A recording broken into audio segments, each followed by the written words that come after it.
Melanjutkan chapter sebelumnya, ketegangan antara Mas dan Domina sudah selesai.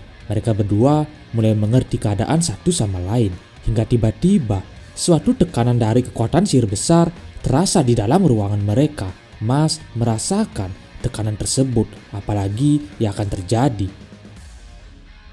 Domina juga merasakannya. Dia bengong. Dari kekuatan sihir sebesar ini, Domina tahu siapa yang segera datang. Di dunia sihir, hanya ada satu orang yang memiliki tekanan kekuatan sebesar yang dia rasakan. Ya, siapa lagi kalau bukan ayah, Inen Zenziru. Mas menoleh ke belakang. Dia mengetahui akan hadir penyihir kuat di belakang.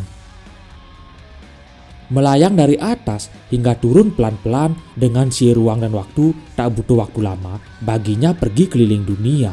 Aku kebetulan sudah merasa baikan, jadi aku memutuskan untuk datang ke sini sendiri, kata penyihir tersebut. Mas mengenali wajah itu yang sebelumnya sempat dia lawan ketika melindungi kepala sekolah Walberg. Inen Zenziru telah datang.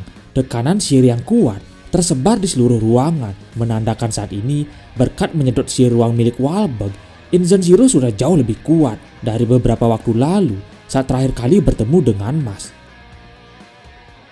Sambil terbatuk-batuk, Domina meminta maaf pada ayah karena telah membuatnya kecewa dengan bangsatnya. Inen Zenziru menjawab, "Domina, lihatlah dirimu, terluka parah demi diriku. Kau sudah mencoba sekuat tenagamu, sekarang istirahatlah Domina. Aku masih punya banyak pengganti dirimu, kau tak lagi berguna untukku," kata Inen Zenziru sambil tersenyum. Domina yang mengabdikan seluruh hidupnya pada ayah tentu sangat terpukul mendengar perkataan ayahnya. Hidupnya saat ini benar-benar tak mempunyai nilai lagi. Dia sudah pasrah hingga seseorang menyerang kepala Inen Zenziru. Siapa lagi kalau bukan Mas? Perkataan barusan tak bisa diucapkan oleh seorang ayah. Tendangan Mas berhasil ditangkis. Mas marah. Baginya ucapan Inen Zenziru itu kejam. Apalagi mengetahui semua tugas yang disuruh ke Domina sudah dia hadapi dengan santainya. Sembari menahan tendangan Mas, Inen Zenziru meminta Mas menyerah saja. Dia saat ini tak akan terkalahkan. Tapi kenapa Mas tetap mau mencoba menyerang?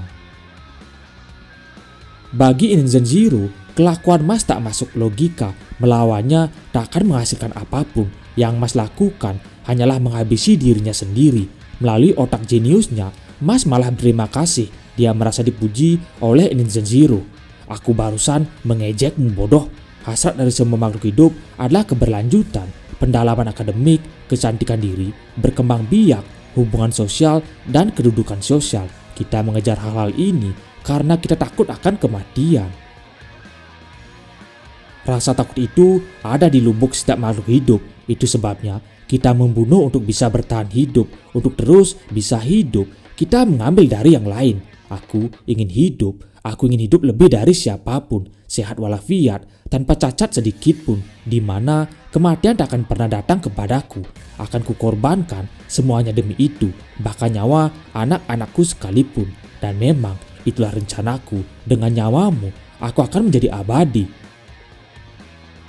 Setelahnya, aku akan membuat dunia di mana tidak ada yang bisa mengancamku. Itu artinya kau, Mas Banded. Begitu juga dengan teman-teman serta keluargamu.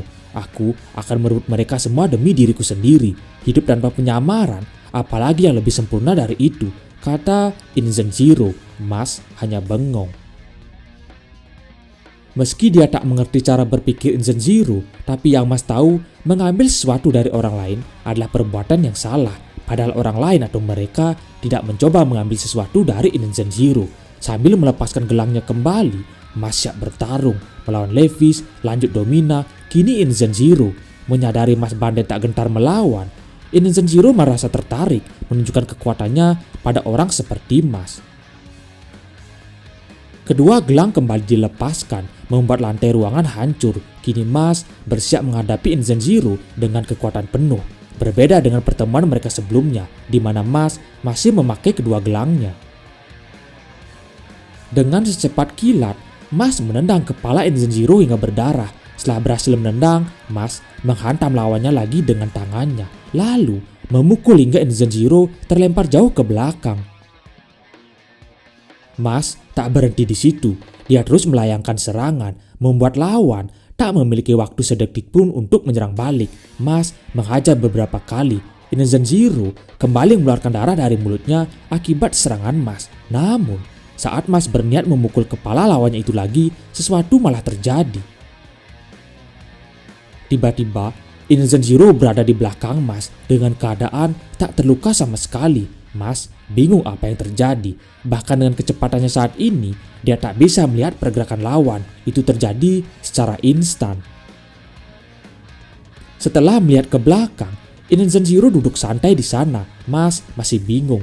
Tadi itu apa? Melakukan beberapa gerakan, Mas baru menyadari saat melihat gelangnya, ternyata kedua gelang Mas masih terpasang di tangan. Padahal beberapa saat sebelumnya, Mas melepaskan gelangnya untuk melawan Inazan Zero. Lawannya itu kembali menegaskan bahwa Mas tak memiliki kesempatan mengalahkannya. Ketegangan tak sampai di situ saja. Seseorang memasuki ruangan. Dia juga ingin bersenang-senang. Domina menoleh dan dia tahu siapa yang datang. Inazan Zero tersenyum. Dia mengatakan anaknya terlambat. Diketahui orang yang datang itu bernama Dom. Dom adalah anak tertua Inazan Zero. Bisa dibilang anak pertama. Domina bingung kenapa Dom di sini. Mengetahui anak tertua datang, Inazan Zero memerintahkan untuk menggantikannya, memberi pelajaran pada dua adik yang bodoh. Ada banyak hal yang harus mereka pelajari. Berbadan besar, berambut jingkrak, memakai penutup mata, sambil memegangi sebuah pedang tebal dan besar, Dom tak yakin dengan perintah ayahnya tentang memberi pelajaran karena dia tak suka menyiksa yang lemah. Mas kembali dihadapkan sebuah ujian baru menghadapi kakak tertua, Dom. Dijelaskan, 4 iblis bersaudara saat ini, kelima putra bersaudara itu ada di Inazan Zero. Domina adalah yang kelima. Mereka berlima memiliki tingkat kekuatan sihir yang sangat menakutkan. Putra tertua adalah yang terkuat. Putra kedua adalah yang terkuat kedua. Begitu seterusnya. Kembali ke Mas, dia menatap satu sama lain dengan Dom. Mas heran kenapa musuh tak ada habisnya. Mulai dari Levis, Domina, Inazan Zero, kini Dom. Agar lebih menarik, Inazan Zero memberikan tantangan pada Mas, yaitu jika Mas menginginkan tongkat permulaan, dia harus bisa mengalahkan Dom terlebih dahulu. Mendengar itu, Dom tak yakin bagaimana Mas bisa menang melawannya. Sementara tantangan untuk Dom, Inazan Zero menyuruhnya agar Mas mencicipi kekuatan anak tertua. Mas kembali nyeletuk. Cuma nyicip doang, kata Mas. Sebenarnya Dom tak suka bertarung dengan cara seperti ini, tapi karena ini perintah dari ayah, dia akan tetap melakukannya. Mas mulai mengerti dengan keadaan. Pertarungan lanjutan memang sepertinya tak bisa dihindari.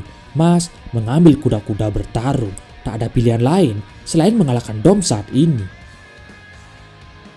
Melihat lawan sudah bersiap, Dom juga harus bersiap. Kau mengalahkan Domina itu sepertinya bukan omong kosong. Kurasa aku akan menikmati pertarungan kita ini. Ayo kita mulai dengan 20%, kata Dom sambil mengarahkan pedang besarnya pada Mas.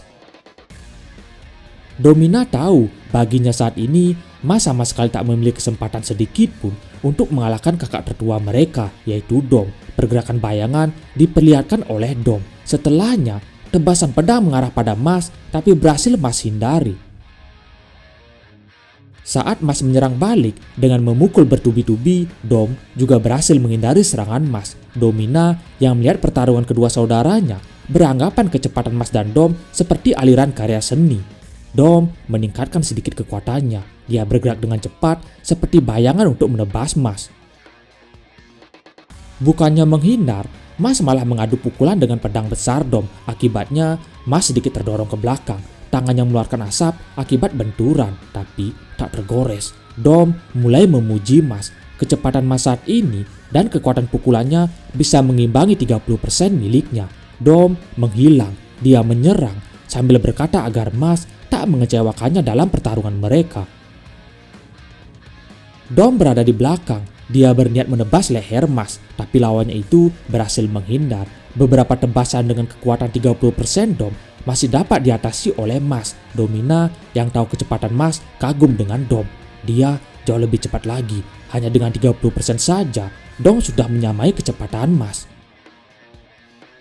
Dom dipilih oleh salah satu dari 13 Master Kin. Mas Bandit memang cepat dan kuat, tapi Master Kin milik Dom membuat dirinya bisa memakai kekuatan sihir untuk mendorong tubuhnya sendiri hingga melebihi batas. Itulah berkat dari tongkat Dom, gumam Domina. Mas sebelumnya pernah melawan pengguna Master Kins, yaitu Capasio. Agar pertarungan lebih menarik, Dom membuang pedangnya. Dia mengatakan pada Mas bahwa kakak tertua memiliki kekuatan lebih, bukan hanya kecepatan saja. Mas dan Dom lalu melakukan adu power. Mereka mendorong tubuh lawan satu sama lain, sementara kekuatan mereka terlihat seimbang. Hingga makin lama, Dom dan Mas makin menambah kekuatannya masing-masing. Lantai di ruangan bergetar hingga terbelah. Domina mengira mereka seimbang, hingga Dom berhasil mendorong Mas ke belakang. Merasa tak akan bisa menang dengan mudah, Mas kembali melepaskan gelangnya. Dia mulai serius. Dom tahu ada sesuatu yang meningkat setelah Mas melepaskan gelang. Dengan rambut super saya ala Mas Bandit melayang-layang ke atas, Mas bersiap kembali mengadu kekuatan. Dom lebih dulu bergerak. Dia meleset ke depan, berniat menebas Mas. Dom ternyata sudah mengambil lagi pedang besarnya, tapi dengan mudah diantisipasi oleh Mas. Mas bergerak ke kanan layaknya seorang petinju profesional. Domina kembali bingung siapa yang akan menang. Melihat kecepatan Mas setelah melepaskan gelang, jika Mas bertarung serius, bisa saja Mas menang. Sambil bergerak layaknya seorang petinju profesional, Mas menghindari tebasan Dom dengan menggerakkan bahunya ke kiri ke kanan dan ke kiri ke kanan. Begitu seterusnya. Domina kagum. Mas bisa membaca semua serangan Dom begitu mudahnya. Merasa jengkel, Dom meningkatkan kekuatannya menjadi 50%. Dia mengangkat pedang besarnya, berniat menyerang ulang dengan kekuatan 50%. Dom pede.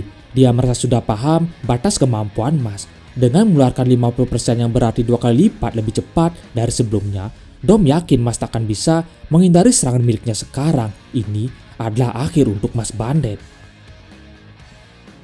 Namun, bukan hanya masih bisa menghindar, Mas bahkan menyerang balik Dom. Setelah menghindari ke kiri ke kanan, kini Mas melakukan gerakan pukulan hook kiri layaknya petinju profesional. Domina kagum dengan Mas, menggunakan tipuan mundur ke kiri untuk menyerang balik. Dom tak percaya, Mas memaksanya menggunakan sihir pada dalam keadaan 50%. Saat Mas berhasil memukul pipi Dom, sesuatu terjadi. Tiba-tiba, dia terkena tebasan pedang besar milik Dom. Padahal sebelumnya, Mas berhasil menghindar. Melalui pertarungan singkat barusan, Dom memuji Mas. Kau bisa memaksaku memakai sihir. Usaha yang bagus, apalagi melihat kau sendiri tak punya sihir. Tapi, sekeras apapun kau mencoba, kau takkan bisa mengalahkanku. Kau bukan tandinganku, kata Dom. Mas masih berdiri. Tebasan Dom sebelumnya belum membuatnya terjatuh apalagi tumbang.